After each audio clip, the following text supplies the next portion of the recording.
Assalamualaikum warahmatullahi wabarakatuh. Salam sejahtera untuk kita semua.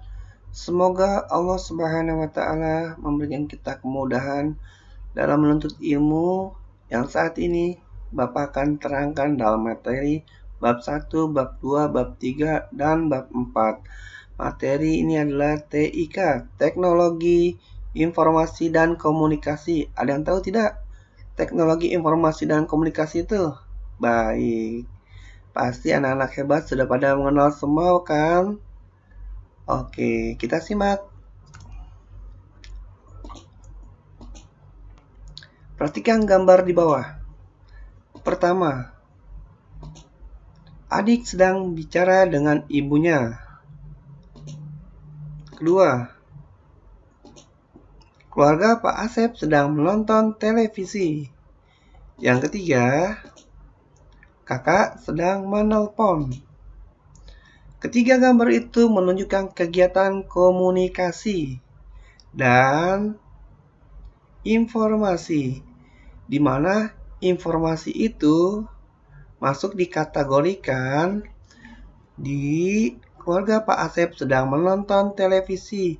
Ini bisa kita bilang informasi dalam teknologi menggunakan televisi sebagai alat memberi informasi kepada kita.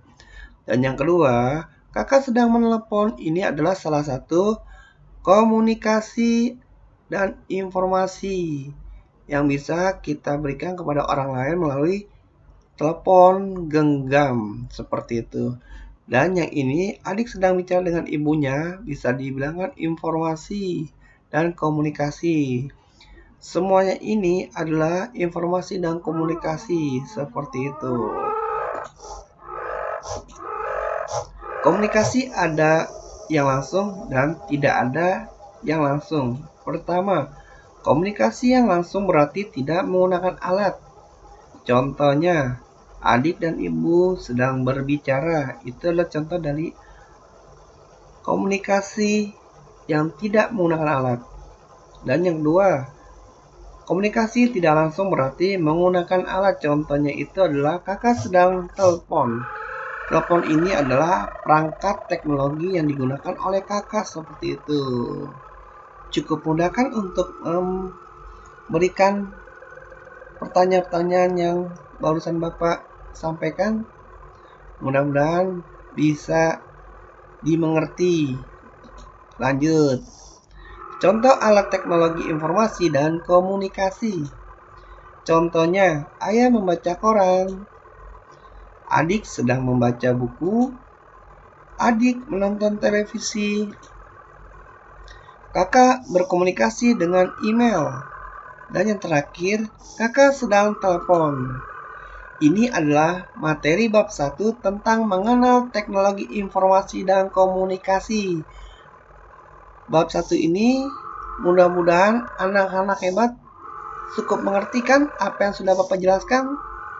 Alhamdulillah. Baik, sekarang masuk ke bab 2. Mengenal perangkat komputer. Yang pertama, komputer meja. Komputer meja ini dilengkapi dengan monitor, CPU, mouse, dan keyboard. Ini disebut dengan komputer meja.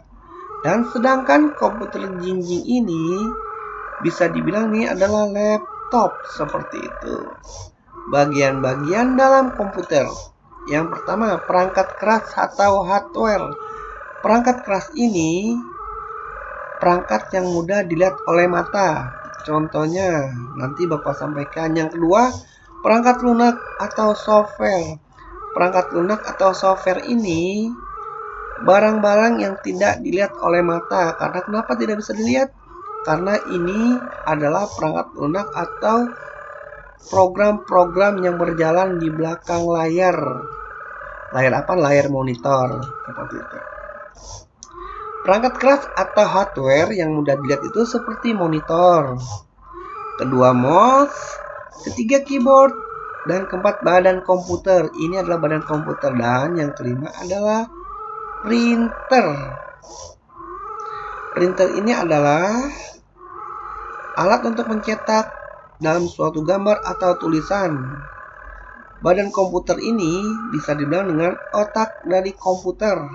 Keyboard adalah perangkat keras untuk mengetik kita huruf dan angka. Mouse ini adalah petunjuk dari kursor yang ada di layar yang mau kita pilih gambar-gambarnya. Monitor ini adalah menampilkan gambar atau tulisan. Software perangkat lunak adalah perangkat yang berisi perintah-perintah. Seperti contohnya, misalkan kalian pernah lihat game kan? Game itu adalah salah satu program di mana program itu diinstal dan bisa kita mainkan. Seperti itu nih, contoh-contohnya bisa Ubuntu, Windows, dan Google Chrome. Game itu bisa dibilang juga adalah perangkat lunak atau software. Sampai sini cukup mudah kan bab 2-nya? Oke, sekarang bab 3. Teknologi informasi dan komunikasi dalam kehidupan. Manfaat TIK dalam pendidikan bisa dibilang yaitu teknologi merubah segalanya. Belajar sangat mudah dengan menggunakan teknologi seperti komputer dan HP sebagai alatnya. Misalkan kita tidak bisa belajar tatap muka, tapi kita belajar dengan virtual menggunakan komputer atau dengan menggunakan HP sebagai alat bantu untuk belajar. Seperti itu. Yang kedua, manfaat TIK dalam keuangan. Kita sudah banyak mengenal ya, mempermudah kita dalam mengambil uang dan transfer melalui ATM. Ini adalah salah satu kemudahan dalam mentransfer atau mengambil uang dengan menggunakan teknologi sebagai alat mempermudah manusia. Dan yang ketiga, manfaat TIK dalam usaha. Saat ini manusia sangat dimudahkan dalam berbagai hal dalam usaha. Contohnya, teknologi itu bisa merubah segalanya saat kita ingin belanja. Kita bisa membeli di toko online. Contohnya seperti itu. Sekarang kita sangat dipermudah berbagai macam-macam cara belanja serba online seperti itu. Bab 3 ini sangat mudah kan? Kita akan lanjut ke bab 4. Menggunakan komputer. Menyalakan dan mematikan komputer itu sangat mudah. Yang pertama, ini adalah CPU atau otak dari komputer. Dan fungsinya ini adalah untuk merekam atau menjalankan suatu perintah yang telah kita tentukan. Yang kedua, monitor. Monitor ini adalah menampilkan gambar. Dan yang ketiga, ini adalah keyboard. Keyboard itu berfungsi untuk mengetik yang ada di monitor. Dan yang keempat, ini adalah mouse. Mouse ini berfungsi untuk menentukan pilihan yang ada di layar monitor. Oke, bab 1, bab 2, dan bab 3, serta bab 4 sudah Bapak jelaskan. Semoga bermanfaat untuk kalian yang ingin belajar lebih dalam lagi tentang TIK. Teknologi informasi dan komunikasi. Sampai di sini saja ya anak-anak hebat. Wassalamualaikum warahmatullahi wabarakatuh.